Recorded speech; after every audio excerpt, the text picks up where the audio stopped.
Welcome to Women in Healthcare Leadership podcast series brought to you by Medscape Education. Our goal is to provide a platform where we can educate, advocate, and inspire women leaders to lift as they rise. With every episode, you'll hear from her as we showcase the perspectives, insights, and experiences of women who are leading the way in advancing women's health and empowering the next generation of women in healthcare. Welcome to today's episode of our Women in Healthcare Leadership series. My name is Victoria Harvey-Jones and I'm Associate Director of Clinical Strategy at Medscape Oncology Global. I am honoured to be joined today by two incredible women. Dame Leslie Fallowfield, who's Professor of Psycho-Oncology and Director of Sussex Health Outcomes Research and Education and Cancer Institute, known as SURE-C in the UK, and a world-renowned specialist in HCP patient communications. Welcome, Leslie. Thank you very much, Victoria. Delighted to be here. And also with us is Eva Thalman, who today runs her own consultancy business, but was previously at Janssen Pharmaceuticals for over 30 years, where she held multiple senior leadership positions in oncology. Welcome, Eva. Yeah, hello, Victoria. So let's get started. Today, we're going to explore how we're going to close the gaps and empower women to move and excel in leadership positions in oncology. But let's start with, to you both, what do you understand or we need to understand by what leadership skills are required in oncology today? Eva, your thoughts, please. Yeah, so I was thinking about this because this is a really, really good question. How do we define leadership in oncology? And if you look at it immediately, you would say it is somebody who actually does clinical research, who is actively involved in as author, lead author, or senior author, who is working also with the industry, giving advice either to industry, but also regulatory bodies, somebody who's communicating about data. So it is actually a wide spectrum of what we see under leadership in oncology. And of course, needs to be a good clinician. I mean, that's the basic thing. But it also includes a lot of skills. And these skills actually also need time to be developed. I don't know, Leslie, how you see it, but in a nutshell, this is what I would describe leadership. Yes, I'd agree with all those things. I think also the fundamental sort of aspect, apart from all the things you've said, skills, knowledge, and so forth, is understanding people and how they work.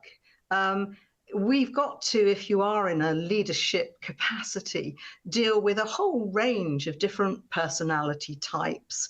And to get the best from them, you have to be wise and skillful in the way that you approach people without losing any of your own authority.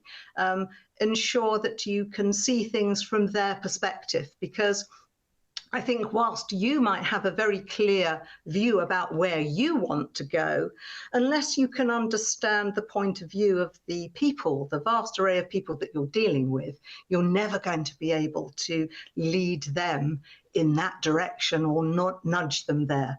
And also be a good listener, be a very good listener. Thank you so much, both. So let's start with the question, where do you both believe are the gaps today in for women in being able to advance into these leadership positions that we were just talking about there? Well, I wonder if I could just jump in as predominantly a psychologist and just talk a little bit about stereotypes. And I suppose the general population, and that even includes people working within oncology and science, are sometimes not aware of how powerful these stereotypes are. It's not unusual still if you go into a hospital, for example, and you see a wide variety of people all in scrubs, that the women will be seen as nurses and the men will be seen as the doctors. And patients get very confused sometimes by that. Now, why on earth should they automatically feel that the women would be in the nurse role and a man must be the oncologist? So that's just one sort of little, comment I'd make first of all about stereotypes.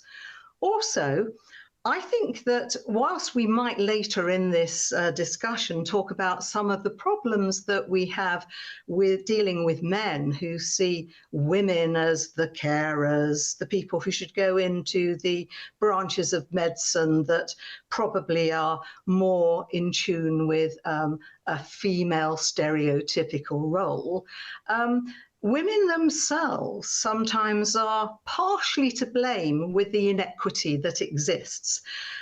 One of the questions I always like to ask people is, would you have had, this is women, would you have had the same reaction to the comment that that man has made in this meeting if it had been a woman who had said it?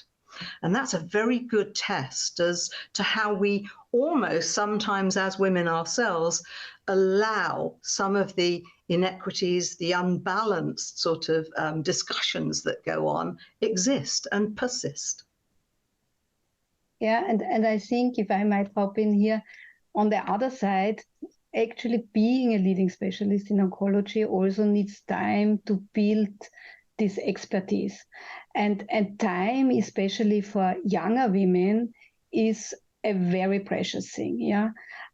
So there was the ESMO actually does continuous surveys with men and with women oncologists of how they actually see different things.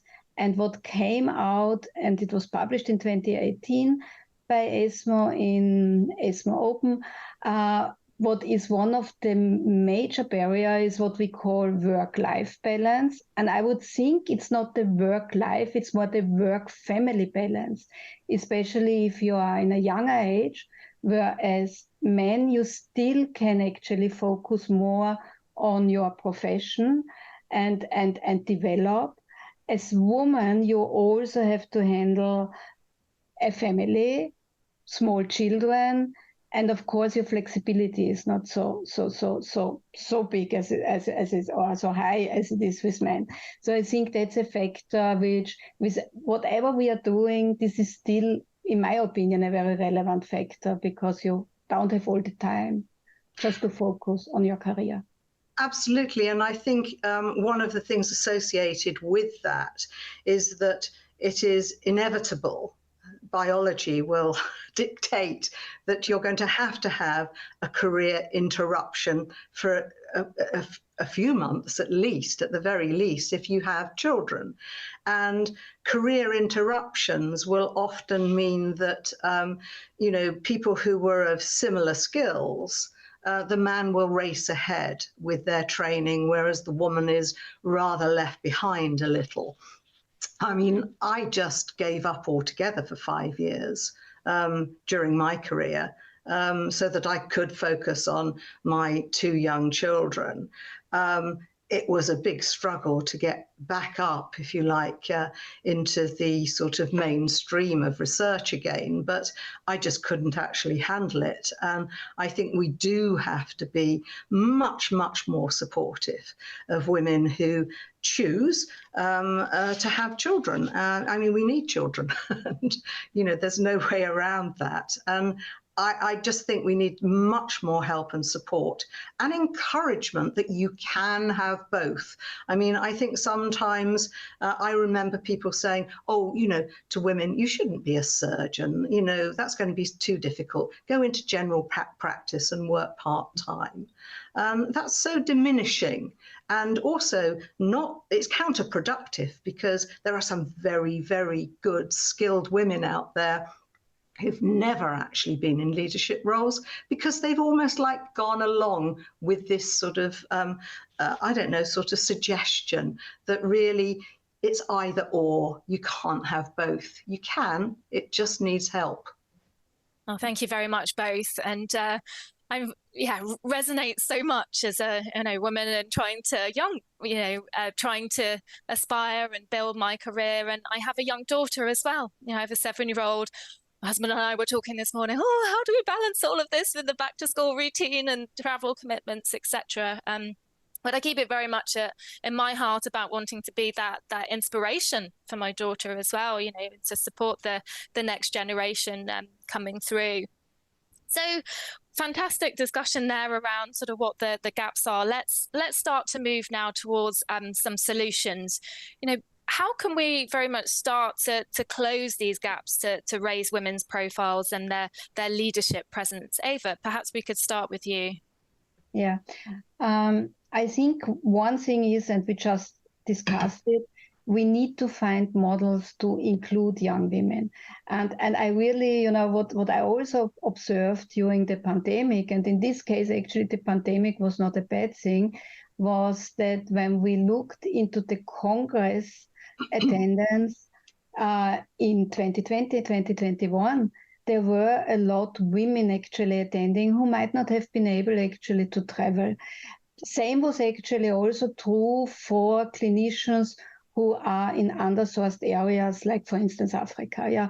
And I thought we have now tools to include women without asking them all the time to be on the road and to go to a meeting. And I think this flexibility needs to be offered from whoever is setting up meetings. Yeah. The other thing is we also need to help them really to combine family and work, and to encourage them actually also from the industry side. And I have to say, even from the industry side, I was working for 32 years there. It was difficult because whenever we looked at experts, we wanted to have somebody senior with a lot of experience. And I think we also need to offer these young women, also young men, yeah, but the next generation actually more training in leadership skills so that they are fit to go earlier into collaboration, if this is with industry, with other institutions, within investigator teams, in clinical trials. So we really need to also help them from a training perspective. And I think some aspects are already underway. I was for a while in the Women's for Oncology leadership team committee from ESMO. And at this time, we also decided that we have childcare, for instance, at the congresses. Yeah, so it's little things which could make a huge difference for young women who want to stay in science, who want to actually contribute and to proceed their career. Yeah.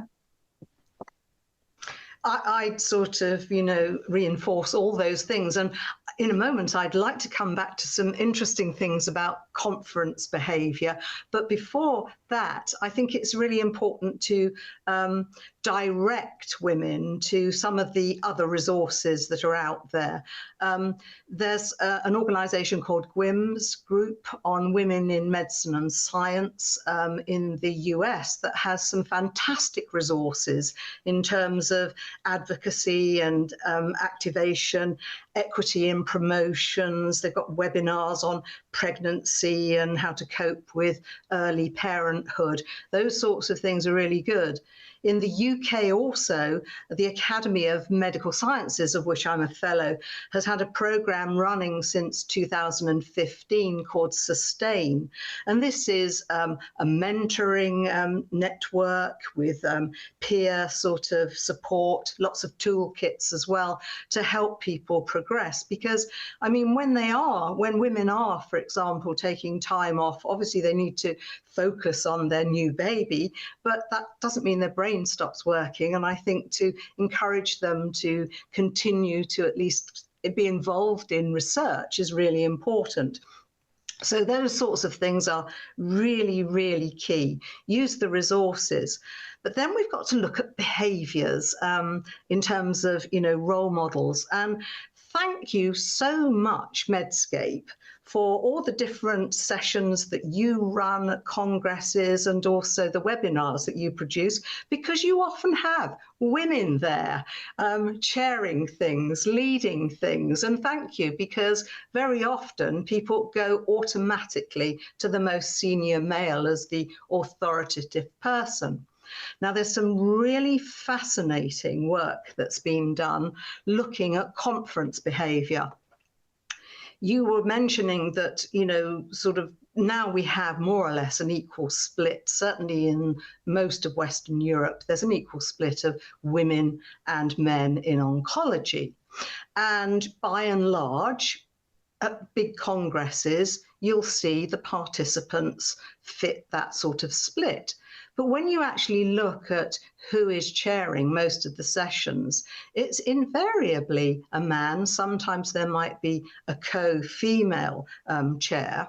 But some fascinating research was done by people in the UK who were running the British endocrinology and diabetes conferences. And they actually measured the numbers of questions that came from men and the length of time of those questions compared to the number of questions that women asked after a presentation. And what they found was that men really, I mean, significantly asked more questions. This was particularly true if the chair was a man. And so the following conference they had the next year, this was all published in The Lancet, they specifically tried to get more female chairs, asked the scientific committee to look very carefully at that, and they primed the chairs to actually, if possible, ask the first question from the audience from a woman.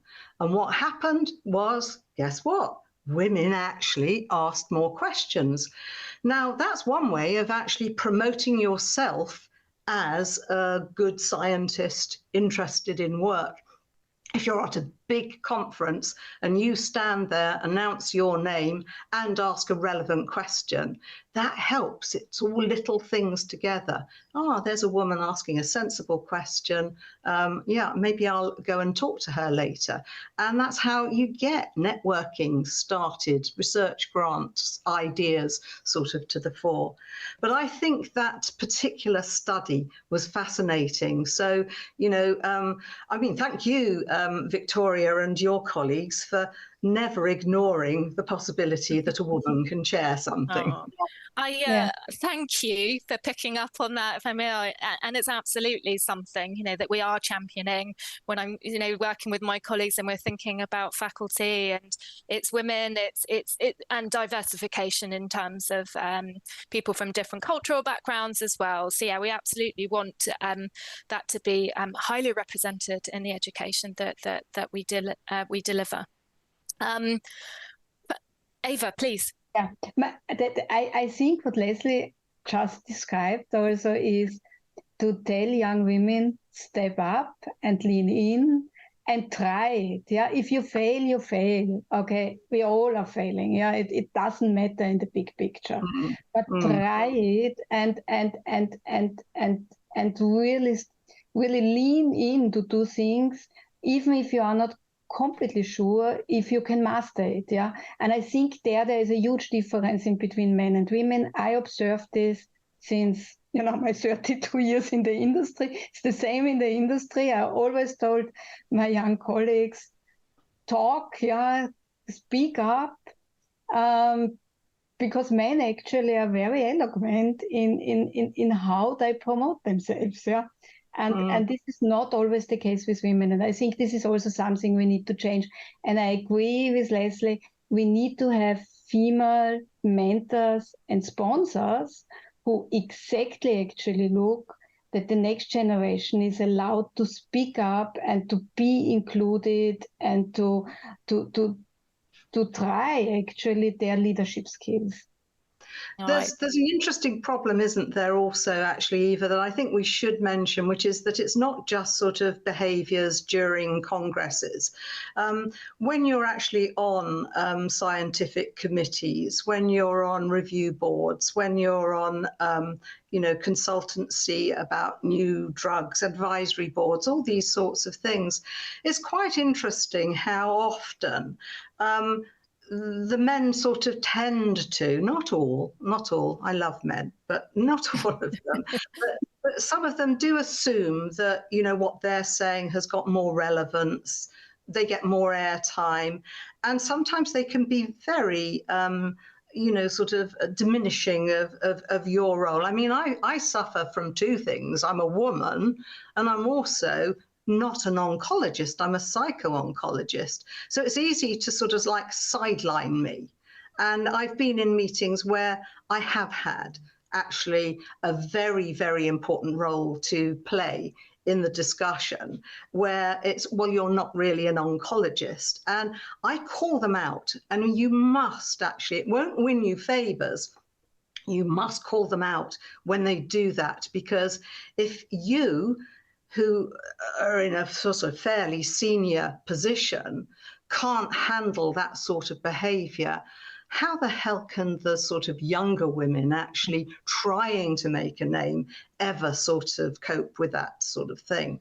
And I think we should vaguely mention a little bit here how some men also use their dominance, their power to ask for inappropriate favors from younger women to help their promotion and career prospects. And again, I think we've got to be much more sort of damning of that sort of behavior. Challenge people when you see it happening.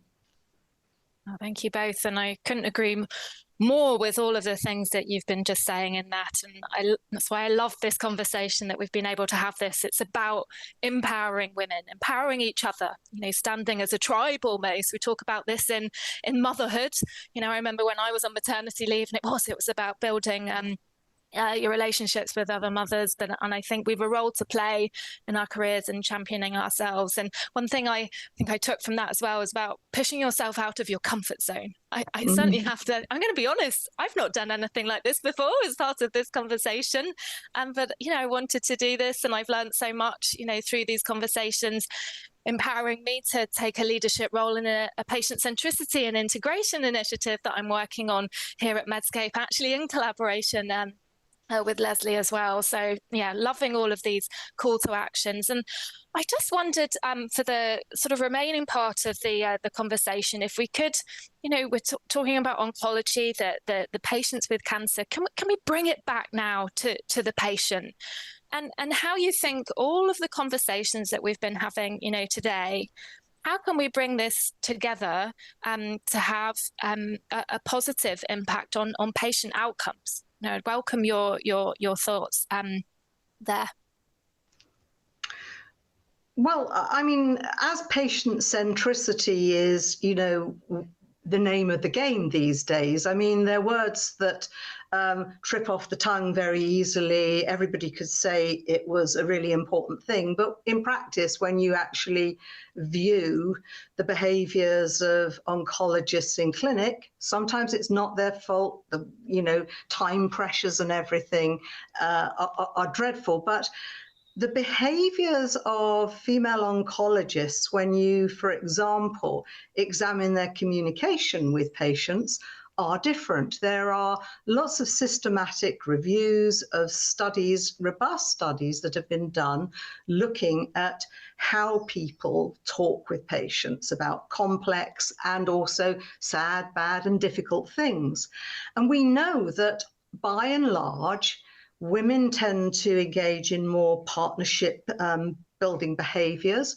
They're generally more patient-focused anyway. They will ask more questions of the patient, including generally more holistic type questions, probably because as a woman, especially if you have had the problem of juggling caring responsibilities for a family with working, you are probably more aware of the problems that all those things are going to impose on ill health and being able to maintain or stick to some sort of treatment recommendation. So we know from research that women actually are, I wouldn't go as far as to say it's a general thing that women are better than men. I've met dreadful female communicators and some absolutely saintly, fantastic male communicators. But I think that women tend to be able to understand the dynamics a little more, to be more holistic, which will make them automatically more patient-centered. We also know that women speak differently from men. If you do more qualitative type of research, their voice tone tends to be different. They use very different words and phrases. And as I say, there is plenty of research-based evidence out there to support these things. Yeah, if I might add on to Leslie, I think, and Leslie said it before we were on this call, oncology is getting more and more complex. So we are in a very complex environment. And in a very complex environment, you also need different views on a problem to solve a problem. And we know this actually from the business world, mixed teams where there are different points of views actually do better in the business world. And I also believe in medicine. So it is not only, it has a direct impact on the patient. And I think we need to actually go in the future in this more complex world with also more diverse teams and diverse voices. So I think for me there is no alternative than including women, but also other point of views in the discussion about patient management. Yeah. So I think there is no way out of it. Thank you so much, both. Oh. I was just saying, we're looking at two things, really. We're looking at the interaction with patients, but also interaction with colleagues. And one little thing I'd love you to do is get a little script of something at a meeting, all right? And record it with a woman saying it, and then record it with a man saying it. And I guarantee, I'd bet my house on it, that the man would be seen as authoritative, powerful, reasoned. The woman would be seen as unfeminine, bossy, sort of not a very nice person. So we have to also, when we're thinking about this, really address right from the word go. I've got a son, I've got grandsons as well as granddaughters. We must call out behaviours right sort of at primary school level that diminish women, that really put them into, another category. It's not going to be just one thing if we're going to improve women in leadership roles. We can direct them to all the resources that there are. That's great. We can help them believe by positive mentoring. But really, I think society as a whole has just got to get over themselves. Women are good. And society need to help young women to be able to step in and to step up. I love that. And I think that's our close, isn't it, ladies? Time is passing. I think you both agree that we could carry on talking, and I think we could have an episode 2 already, of this about, there's so much to cover. And I want to thank both of you very much for joining me today. What an empowering discussion. I've been scribbling notes as we go as well, and thinking about how I can then go and take this back into my world. And I hope our listeners sort of do that as well. And yes, thank you everybody as well for listening. And please stay tuned for the next episode of our Women in Healthcare Leadership series. Thank you, everybody. Thanks for joining us. Tune in next week as we continue our journey to amplify the voices of women leaders in pharma and medicine. Hear From Her is brought to you by Medscape Education. Please subscribe to Hear From Her on your preferred podcast channel and follow us on LinkedIn. Until next week, remember to lift as you rise.